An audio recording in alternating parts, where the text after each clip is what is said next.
ഈ മോറി എന്ന് പറഞ്ഞൊരു വർഗമുണ്ട്. ഈ ആദിവാസി വർഗത്തിന്റെ പ്രത്യേകത, പലതരത്തിൽ മീൻ പിടിക്കുന്ന ആളുകളുണ്ട്.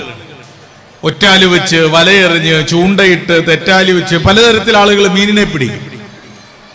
കുറച്ചു വർഷങ്ങൾക്ക് മുമ്പ് ഒരിടത്ത് വായിച്ചപ്പോ ഈ ആദിവാസി മീൻ പിടിക്കുന്നത് അവന്റെ ഊരിനടുത്തുള്ള പുഴയിലേക്ക് ഇറങ്ങിച്ചെല്ലുന്നവൻ വെള്ളത്തിലൂടെ ഒഴുകുന്ന മീനിന്റെ അടിവയറിൽ വിരൽ കൊണ്ട് ഇക്കിളിയാക്കും അത്രേ. ഈ കിക്കിളിയാക്കുന്ന സുഖത്തിൽ നിശ്ചലമായി നിൽക്കുന്ന മീനിനെ കുറെ നേരം കഴിഞ്ഞതിന് ശേഷം അവൻ പിടിച്ച് മുളം കൂട്ടിലിട്ട് കൊണ്ടുപോകും. ഇതാദ്യം വായിച്ചപ്പോൾ ഞാൻ സത്യത്തിൽ 3-4 തവണ മറിച്ചു നോക്കി. ഇത് ഈ വാട്സപ്പ് സർവകലാശാലകളാണല്ലോ ഇപ്പോൾ ഉള്ളത്. അപ്പൊ അങ്ങനെ ഒരു തമാശ വല്ലതുമാണോ? കാരണം പണ്ട് അച്ഛൻ പറയും, കൊക്കിനെ പിടിക്കാൻ തലയിൽ വെണ്ണ വെച്ചാൽ അത് ഉരുകി നെയ്യായി കണ്ണു മൂടുമ്പോ പിടിക്കാന്നൊക്കെയുള്ള തമാശകളൊക്കെ കുട്ടിക്കാലത്ത് കേട്ടിട്ടുള്ളത് പോലെ.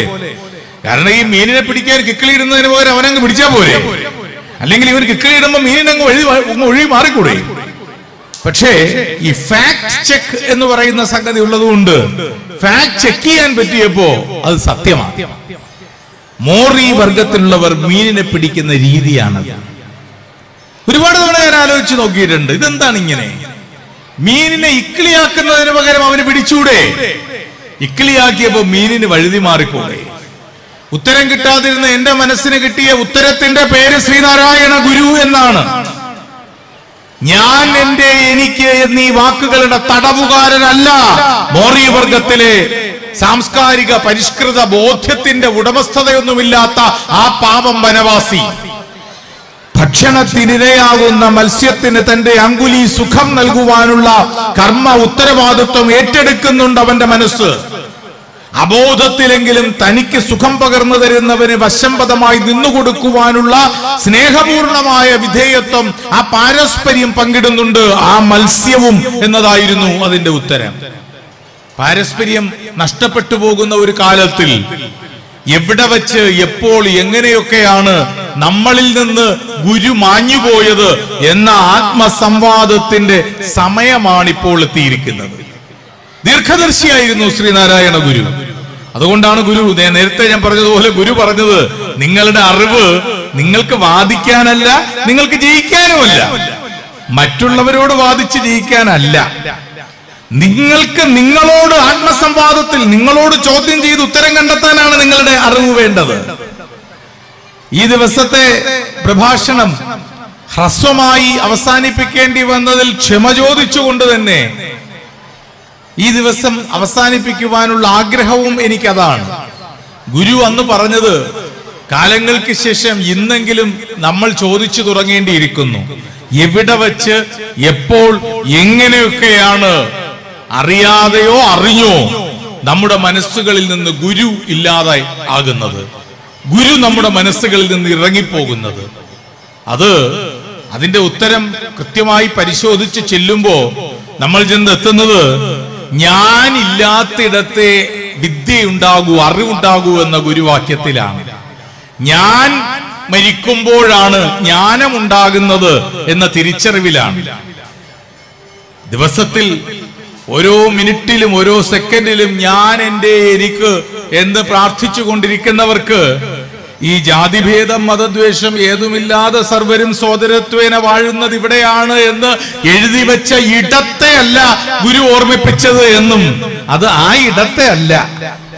ശിവഗിരിയിലോ ചെമ്പഴന്തിയിലോ അരുവിപ്പുറത്തോ കേരളത്തിലോ തിരുവനന്തപുരത്തോ ഇന്ത്യയിലോ അല്ല, ഈ ലോകമെമ്പാടുമുള്ള ഓരോ മനുഷ്യന്റെയും ഹൃദയങ്ങൾക്കകത്ത് കണ്ണാടികൾ പ്രതിഷ്ഠിച്ച പ്രവൃത്തിയായിരുന്നു ജാതിഭേദം, മതദ്വേഷം ഏതുമില്ലാതെ സർവരും സോദരത്വേന വാഴുന്ന ഇടമാണ് എന്ന് എഴുതി വെച്ചത്. ആ ഇടം അരുവിപ്പുറമല്ല, ആ ഇടം ശിവഗിരിയുമല്ല, ആ ഇടം എന്റെയും നിന്റെയും അവന്റെയും അവളുടെയും അവരുടെയും മനസ്സാണ്.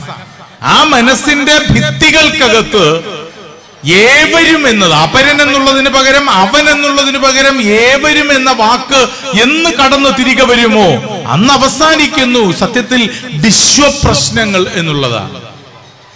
ശ്രീനാരായണ ഗുരുവിനെ നന്നായി ഒന്ന് പഠിക്കാൻ സെലിൻസ്കിയും പുട്ടിനും തയ്യാറാകുന്ന ആ നിമിഷം അവസാനിക്കുന്നതേ ഉള്ളൂ റഷ്യയും ഉക്രൈനും തമ്മിലുള്ള യുദ്ധം പോലും എന്നുള്ളതും ശരി.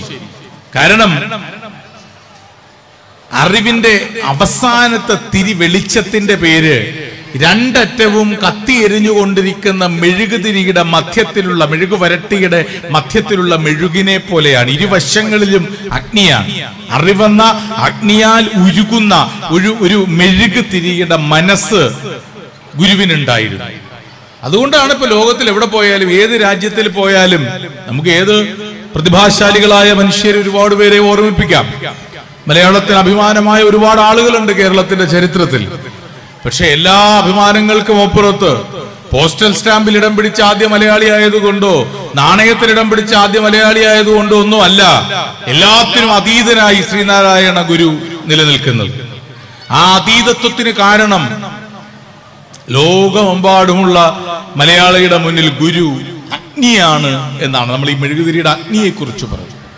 അഗ്നി എന്തുകൊണ്ടാണ് ലോകമെമ്പാടുമുള്ള ആളുകൾക്ക് അഗ്നിയോട് ആരാധന എന്നൊരു ചോദ്യമുണ്ട്.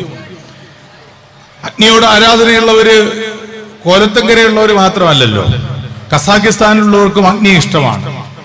ദ്വീപിലുള്ളവനും കടൽ തീരത്തുള്ളവനും മരുഭൂമിയിലുള്ളവനും മഞ്ഞുമൂടിയ താഴ്വരയിലുള്ളവനും അഗ്നി ഇഷ്ടം തന്നെ.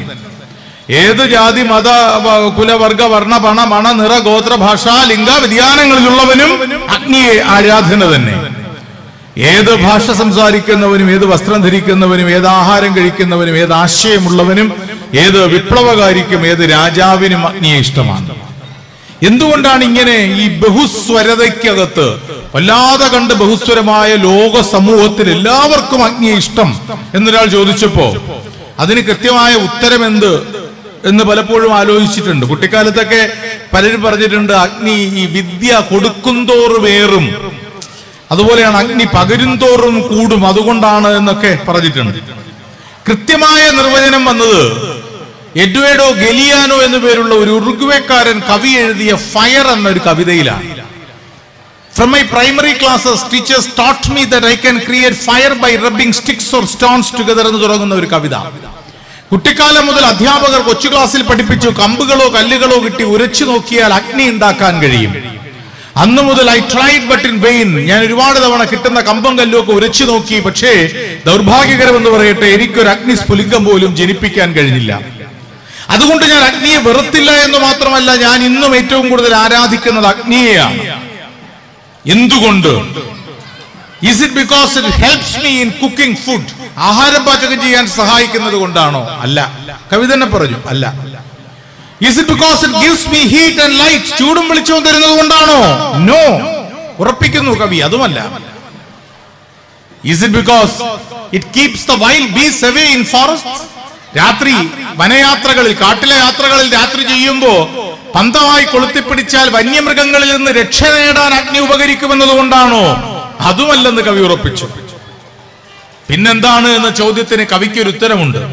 അത് ഓൺ കൂൾ വിന്റർ നൈറ്റ്സ്, വല്ലാതെ തണുത്ത് വിറച്ച് വിറങ്ങലിച്ചു പോകുന്ന രാത്രികളുണ്ടല്ലോ, ഞരമ്പുകളിൽ ഇങ്ങനെ സൂചിമുനകളെ പോലെ തണുപ്പ് കുതിച്ചിരച്ചു കയറുന്ന ശൈത്യം ശരീരത്തിനെ വിഴുങ്ങുന്ന കടും തണുപ്പുള്ള രാത്രികളിൽ ഒരു അഗ്നികുണ്ഠമായി ഒരു ക്യാമ്പ് ഫയറായി ഈ അഗ്നി ഇങ്ങനെ ജ്വലിപ്പിച്ചെടുത്താൽ irrespective of caste, creed and color, എല്ലാ വർഗവർണ്ണ ദേശ വ്യത്യാസങ്ങൾക്കും അപ്പുറത്ത് it invites all of us to sit together and feel the warmth. ഇത് നമ്മളെ എല്ലാവരെയും ഈ തണുപ്പത്ത് ഈ അഗ്നികുണ്ഠം നമ്മളെ സ്വാഗതം ചെയ്യും. ഒരേ മനസ്സോടെ ചുറ്റുമിരുന്ന് ആ വാംത്, ആ ഉൾച്ചൂട് അനുഭവിക്കാൻ എന്ന് ലോകമെമ്പാടുമുള്ള മനുഷ്യ ജനതയ്ക്ക്, വിശിഷ്യ മലയാളി ജനതയ്ക്ക് അവന്റെ എല്ലാ ജാതീയ മത വ്യതിയാനങ്ങൾക്കും അപ്പുറത്ത് അവൻ മലയാളിയാണ്, ഞാൻ വിശ്വമാനവനാണ് എന്നുറക്കെ പറയുവാൻ ഏത് വെറുപ്പിന്റെ തണുപ്പിനകത്തും ഏത് അപരത്വത്തിന്റെ കൊടും തണുപ്പിനകത്തും ഏത് അന്യവൽക്കരണത്തിന്റെ ശൈത്യത്തിനകത്തും അവന്റെ ഉൾച്ചൂട് ജ്വലിപ്പിക്കുവാൻ ഒരു അഗ്നികുണ്ഠമുണ്ടോ എങ്കിൽ ആ അഗ്നികുണ്ഠത്തിന്റെ പേരാണ് ശ്രീനാരായണ ഗുരു എന്നതാണ് സത്യം.